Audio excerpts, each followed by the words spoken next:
So, your business is part of the defense industrial base, or you're trying to be. If that's you, then CMMC 2.0 isn't just another government acronym, it is your new reality. In this explainer, we're going to break down exactly what you need to know and, more importantly, what you need to do starting right now. All right, first things first, circle this date on your calendar, November 10, 2025. This is the day the CMMC 2.0 final rule officially lights up. And let me be clear, this isn't some far-off suggestion or a goal to aim for. It's a hard, non-negotiable deadline that completely changes the game for every single Department of Defense contractor. Because after that date, the rule is brutally simple. If you don't comply with CMMC, you are not eligible for new DoD contracts. Period. It's a fundamental ticket to play. Look, this goes way beyond just cybersecurity.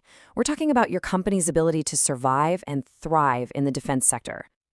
So, to get you prepped, here's our game plan. We've broken this down into 5 key parts. We'll kick off with what this new mandate actually means for you. Then, we'll untangle the different CMMC levels. From there, we'll map out your path to getting certified, stare down the biggest hurdles you'll face, and wrap it all up with a clear, strategic action plan. Let's dive in. First up, the mandate itself. For a long time, CMMC felt like this thing on the horizon. Well, not anymore. With the final rule officially published, it's gone from a future concept to an immediate, pressing business requirement. It's a legal prerequisite, and you're going to start seeing it in contracts very, very soon. So, how is this all going to roll out? Well, it's happening in 4 distinct phases. Phase 1 kicks off on that November 10th, 2025 date, and right away, new solicitations will demand self-assessments. Just 1 year later, Phase 2 hits, and that's when formal third-party assessments become mandatory for a whole lot of folks. By the time we get to Phase 4 in 2028, CMMC is the law of the land, everywhere. But here's the real takeaway for you. That clock starts ticking the second Phase 1 begins. Okay, so how on earth do you figure out what you're on the hook for? It all comes down to the CMMC levels. And which level applies to you depends entirely on one thing, the type of government data your company handles. This slide right here shows the critical fork in the road. On one side, you have federal contract information, or FCI. Think of it as basic, non-public contract data protected by 15 fundamental safeguards. But on the other side, you've got controlled unclassified information, or CUI. This is much more sensitive stuff, and it requires a whopping 110 rigorous controls. Getting this right is everything because it dictates your entire compliance journey.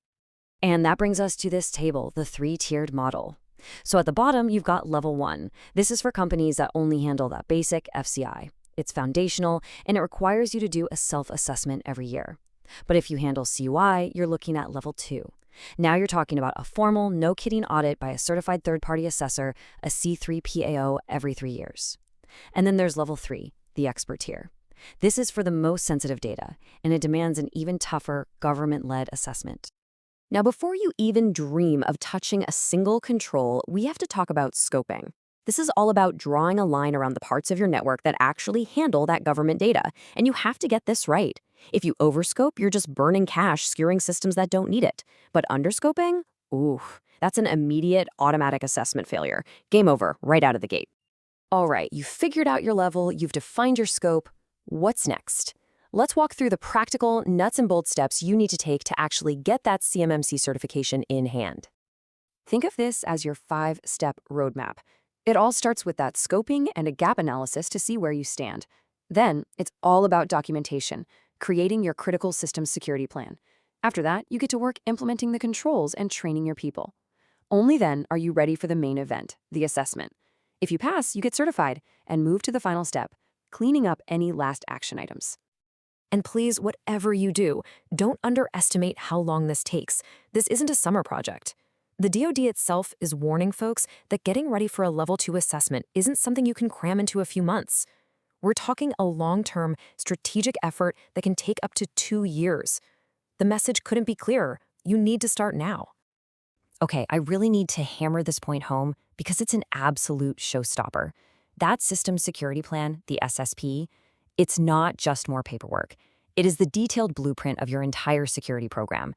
If you show up to an assessment without a complete, accurate, up-to-date SSP, the assessment is over before it begins. It's an automatic, immediate failure. Game over. End of story. Okay, so let's imagine you get through your assessment, but you've got a few things to fix. You get what's called a conditional certification, but a massive clock starts ticking. You have exactly 180 days to fix every single item on your plan of actions and milestones. If you miss that window by even one day, your conditional status vaporizes, and you are right back at square one. All right, let's get real for a minute. This isn't all smooth sailing. Achieving compliance is tough, and there are some pretty significant hurdles in the way. Let's talk about the big three: cost, complexity, and the most common reasons good companies fail their assessments. Let's start with the elephant in the room: money. As you can see here, getting to level 2 is a serious financial commitment.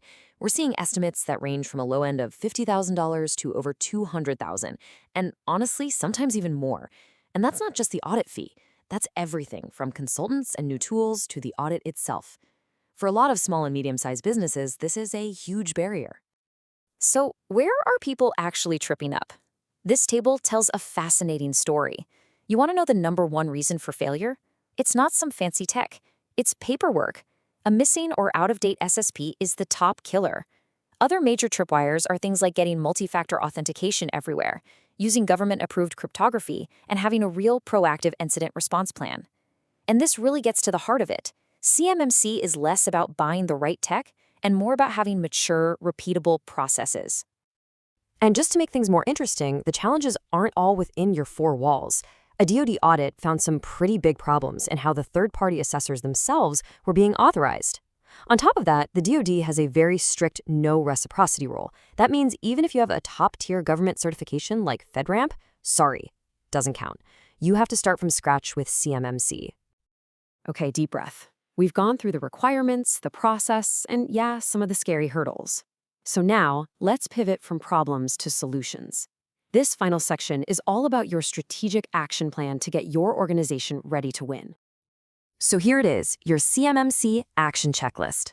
First up, that 2025 deadline, it's real. Treat it like a fire alarm. Next, invest your time and money in strategic scoping upfront. It's the single best way to control your costs.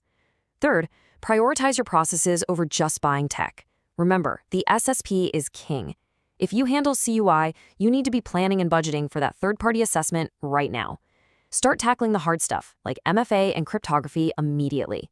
And finally, always be ready to crush any remaining gaps within that tight 180-day window. And that really brings us to the big picture here. CMMC is more than just a compliance exercise. It's a market force.